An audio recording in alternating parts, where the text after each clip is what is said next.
this episode of Poésie et Joie. Usually I film these episodes in landscape, but I've dropped my phone one too many times, so now the microphone only works when I have it set up in portrait.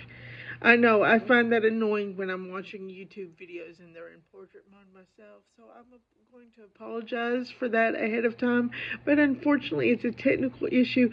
You've probably noticed, if you've went back through my videos recently, that the last few times I've tried to film in landscape mode, I've had to give you subtitles because we've had audio issues.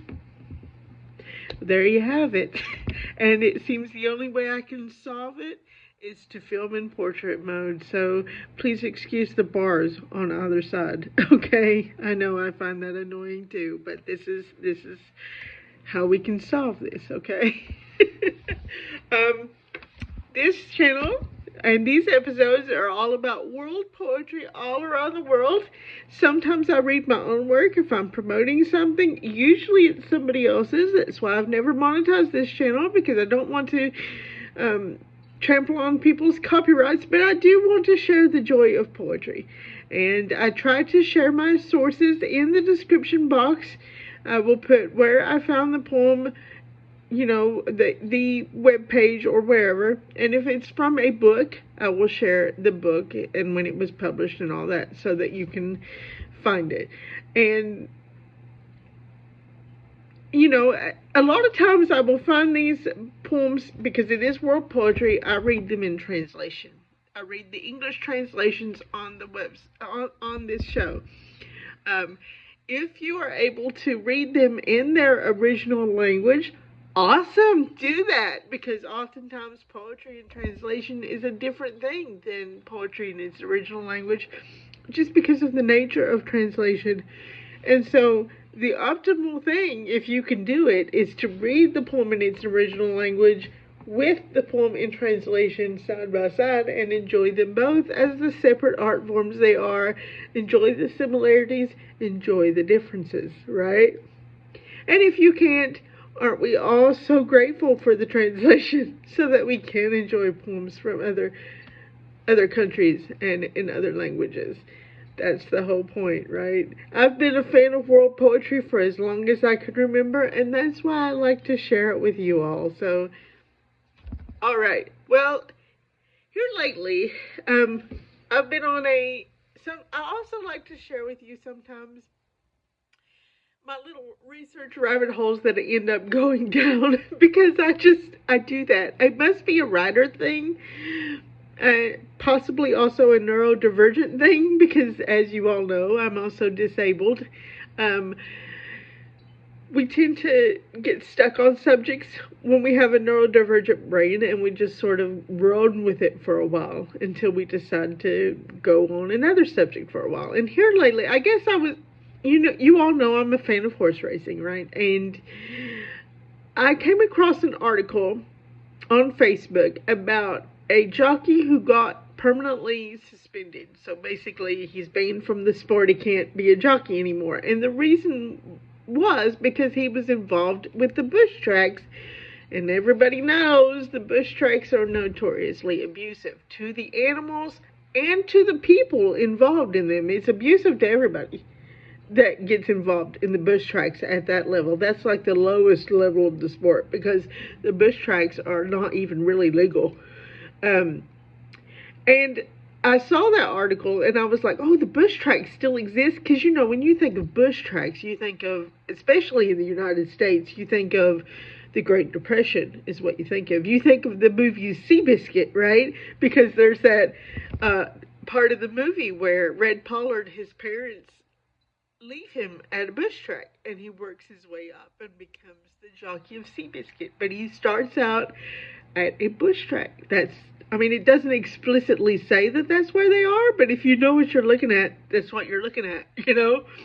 They abandoned him at a bush track, and they think that they're leaving him at a place where he will at least have a place to live and regular meals, which is something that they could no longer provide, because it's the Great Depression, right? Because at that point, he's the last sibling left already, And, he brings them $2. I earned $2 today. And they're thinking, oh, well, if we leave him here, at least he'll have a roof over his head and regular meals.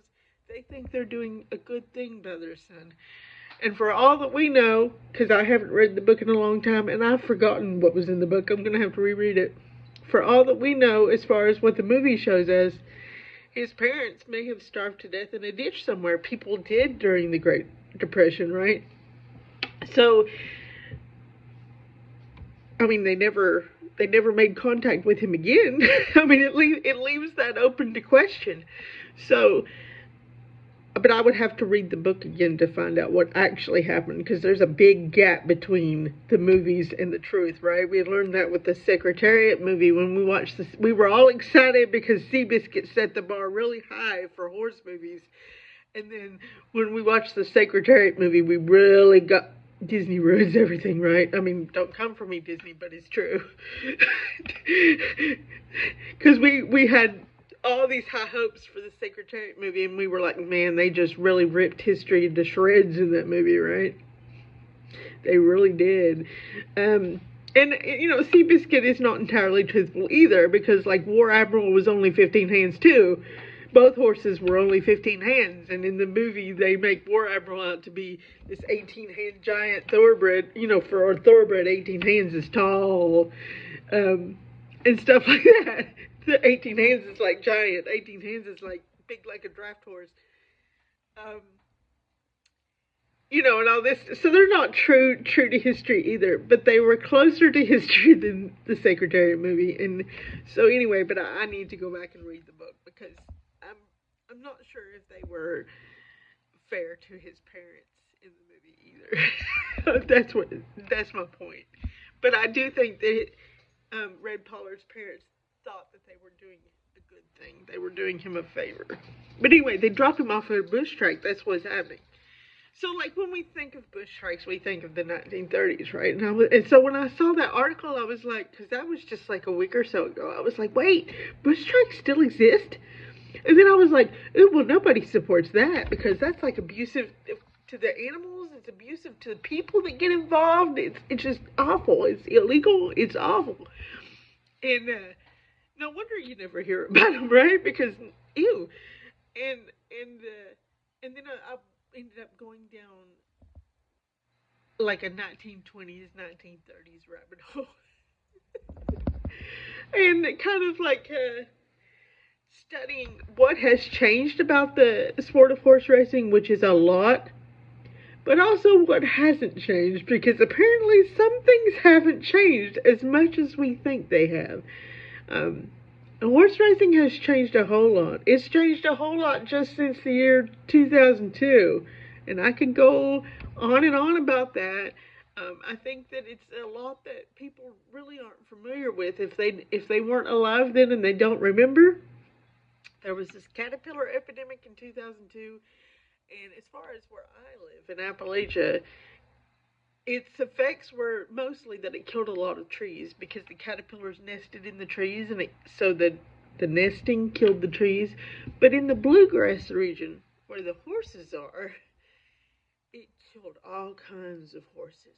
It was absolutely catastrophic to the thoroughbred industry, because when the caterpillars hatched out of their nests, all those horses out in their pastures, and it was during foaling season, okay, that all this went down. So you have all these mares in foal that have already had their babies or about to have their babies.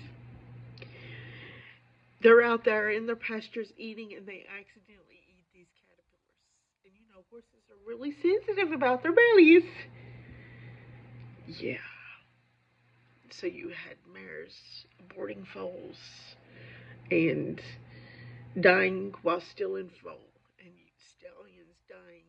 I mean, think about colic, but worse than colic. That's what was happening, and thousands and thousands and thousands of horses died.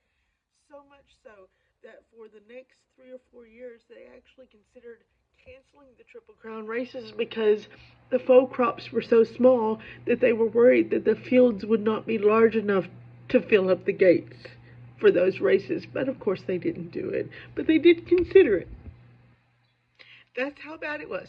And all the farms went bankrupt. All of them. And I remember, like, all of the horse racing fans around the world sending in donations to Claiborne Farm because that's where Secretariat had stood, so that they could save Secretariat's barn, his paddock, and his grave. They saved that half of the farm, but they sold the other half that was on the other side of the road. This is how I remember it, okay? My memory is not what it used to be because, I developed the seizure disorder and everything during 2020, but this is how I remember it. And most of the other farms, I would say all of them, if I remember correctly, sold off.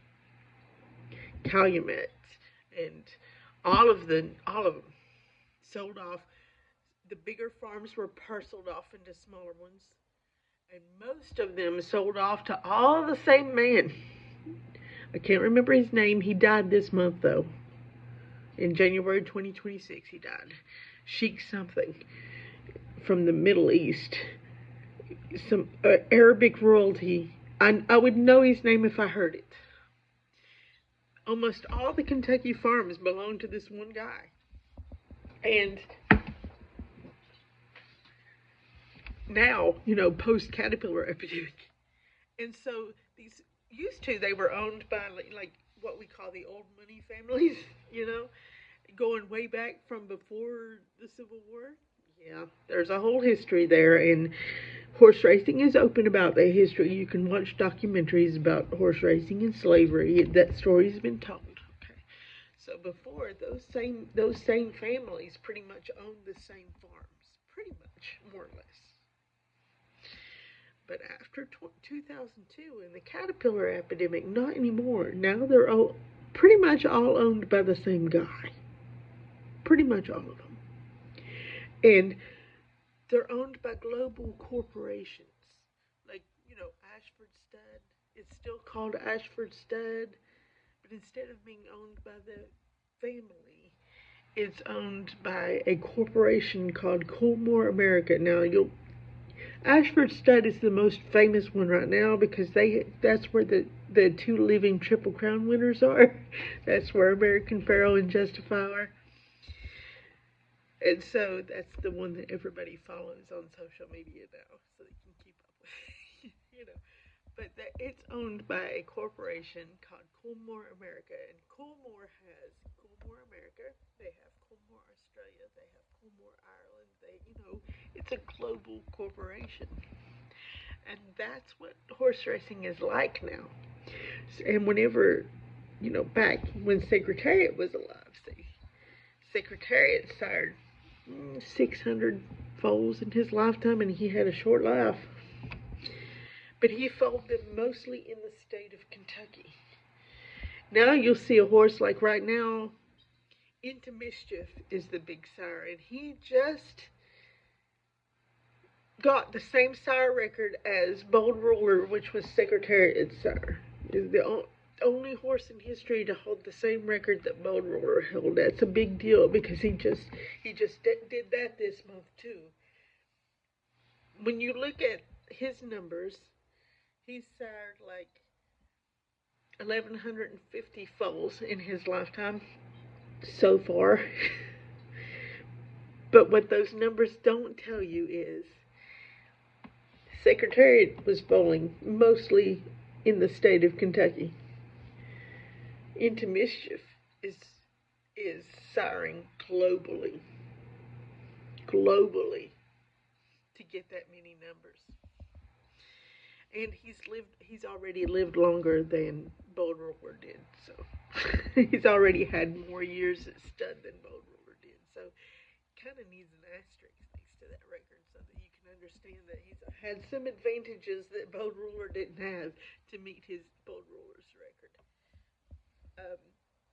But whenever you look at those numbers and the differences between how it all works now, you start to realize that the fall crops in the U.S. are still, in comparison to what they were before the caterpillar epidemic, the fall crops in the U.S. are still tiny, tiny, because the caterpillar epidemic did so much damage. And that's the reason why you have all these U.S. tracks that are closing, including the Triple Crown tracks. You know, they closed Belmont Park, razed it to the ground, and are remodeling it. They closed Pimlico racetrack, razed it to the ground, and are remodeling it. And there is a plan in the works. They're not going to close Churchill Downs and remodel it, although it could use some maintenance. Let's be real. I saw it, some buildings leaking one year. But there is a plan in the works to maybe build a shopping center in the infield of Churchill Downs. And I'm like, no! The reason why that's happening is because the foal crops in the U.S. are so small, there's not enough horses to support racing by themselves. So they need to bring in other things to support the sport.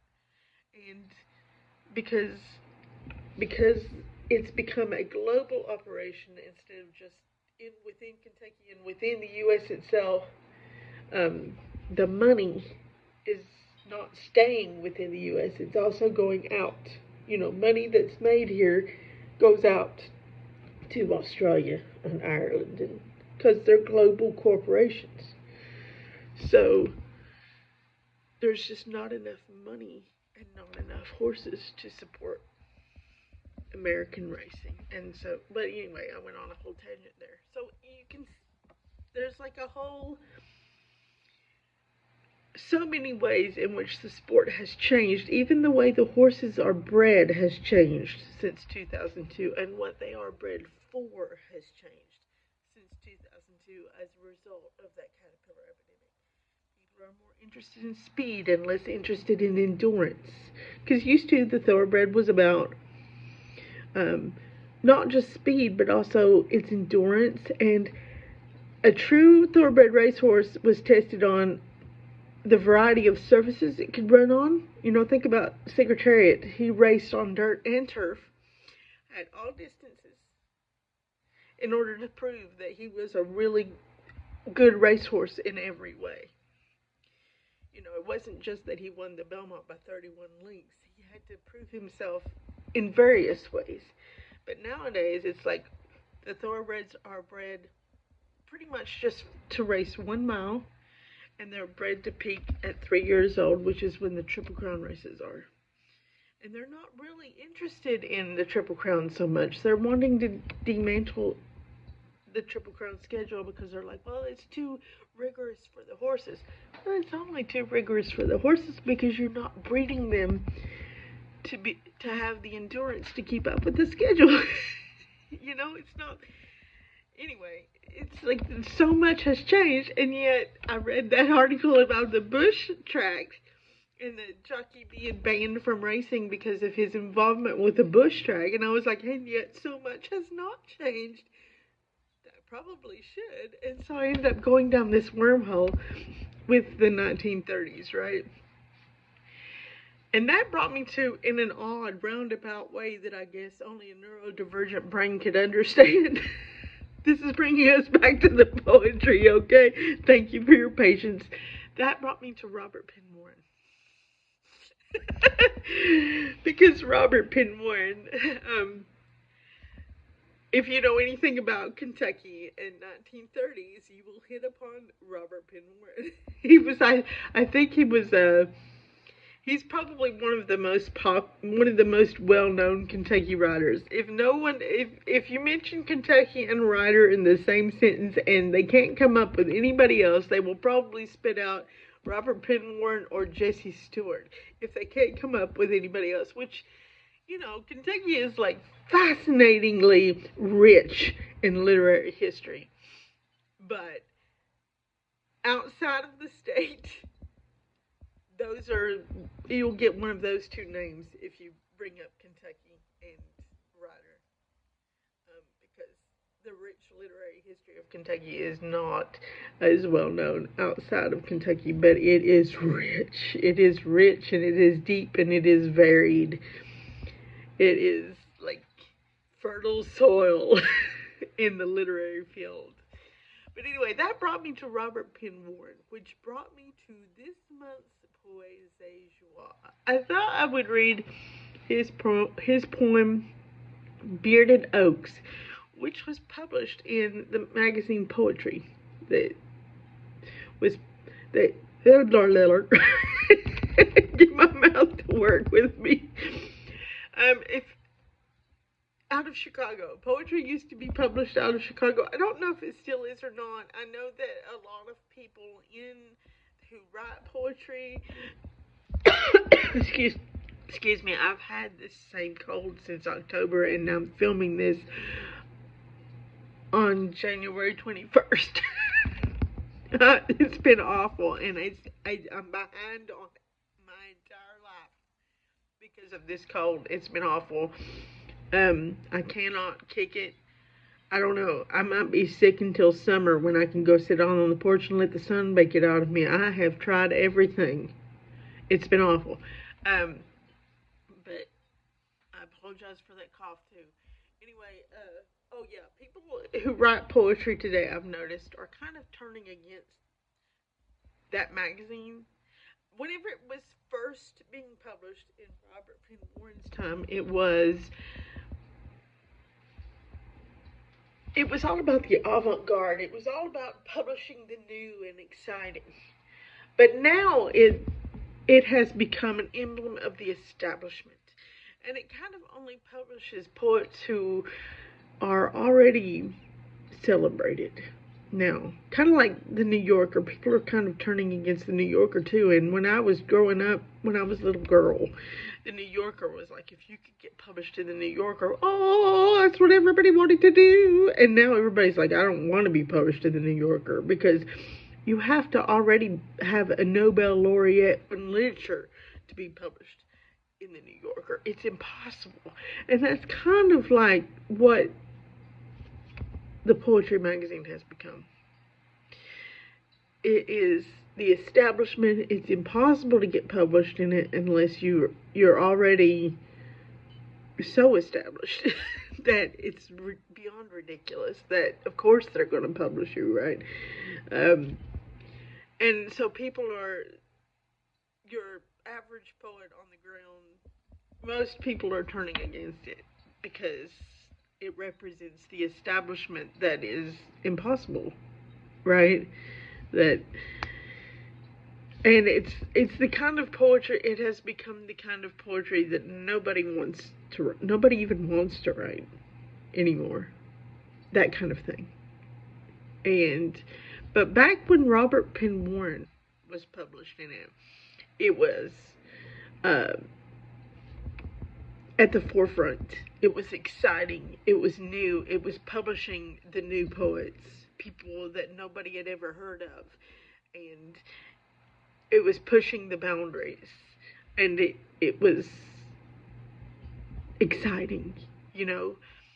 And so this is a poem of his that appeared in the magazine when it was in a magazine that you could get in, and that was publishing the new and exciting in poetry, and that when people wanted to be part of it. When it was first getting its reputation as a magazine you wanted to be in. This is called Bearded Oaks. And I found this on the Poetry Foundation website. And I will have the link in the description. Bearded Oaks.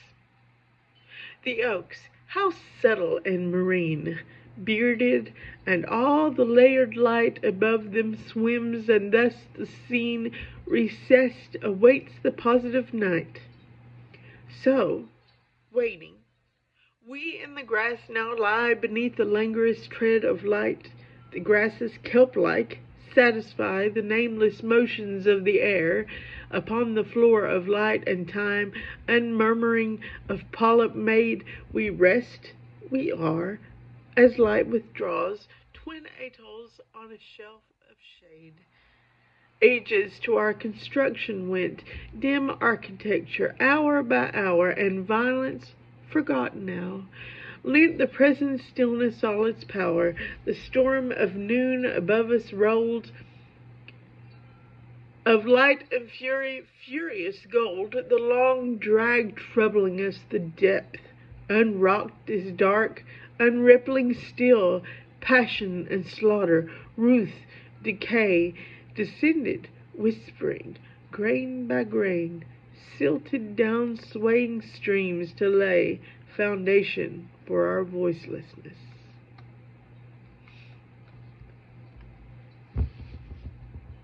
Yeah, and that's pretty much the same kind of poetry they still publish today. And nothing wrong with that in and of itself, except that, I mean, it's beautiful poetry. Except that people don't write like that anymore. It's beautiful for Robert Penn Warren. It's beautiful for the 1920s, 1930s, right? And people don't write like that anymore. Get with the program, poetry. Get with the program, New Yorker. Yeah, that's what the thing is. But I guess we can all be in danger of that happening to us, right? We open a magazine if we just continue to publish the same thing and don't continue to push into new things. That could happen to any of us. And even in our own writing, even if it's not just our publication, even in our own writing, if we don't continue to push ourselves and experiment, try new combinations,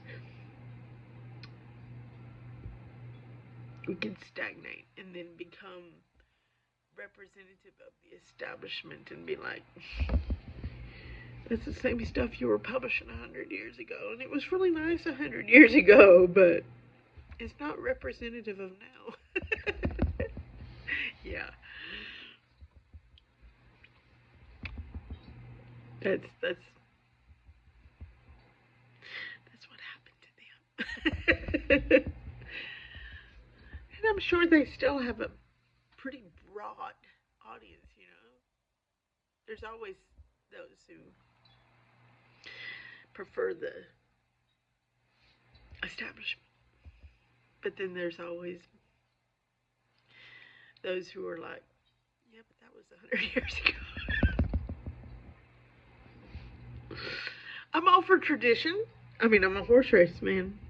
And I would lump myself in with the traditional guard that all had to sell out in 2002. I would lump myself with that, you know. Not in terms of slavery and horse racing, but definitely in terms of wanting to protect the history and tradition and the pomp and circumstance like that. I mean, look at me, I'm sitting here wearing a hat.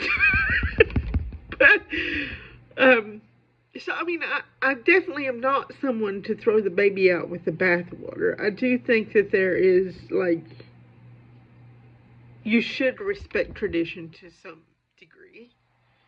But, like, I founded and co-edited a magazine called Avant Appalachia just so that people in Appalachia who write avant-garde and experimental pieces can have a place to publish them.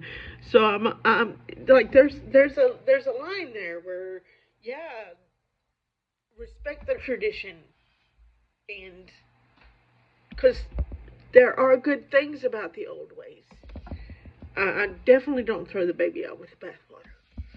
But you do need to have an avenue for the new to come forward too, because they should coexist at all times. Absolutely, they should always be coexisting at all times, the old with the new, and the new eventually becomes the old, right? And then that coexists with the new, and continues to build. That's the circle of life right there. That's how it works. That's how it breathes. One does not cancel out the other. I mean, some of the old definitely needs to go. But it's all in being able to discern what needs to go and what needs to stay, what can be built on, right? Because, you know, slavery definitely needed to go, you know. It's what needs to go, what was good about what was there, like, the beauty of the tracks that were built in the 1800s. There's beauty there that we don't put in modern architecture. There's beauty about the bugles and the parades and the that happen at racetracks and stuff. We go tearing down these old racetracks and building modern ones. They're not going to be as pretty because the modern architecture is so stark and minimalist, and it has no beauty to it. It's all utilitarian. So definitely do not throw the baby out with the bathwater. You have to discern what was good about the past. Keep it. Keep what was good about the tradition.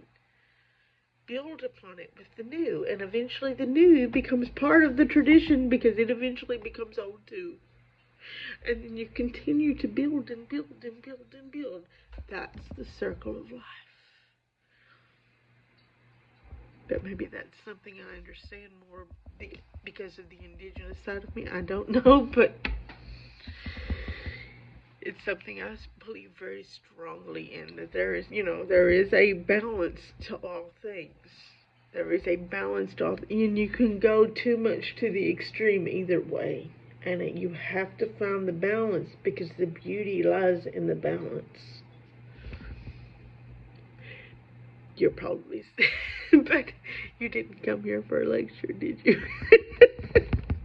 I hope you enjoyed our Poise Joie today, and I hope you will come back for more next time. Thank you so much for joining us, and don't go hunting.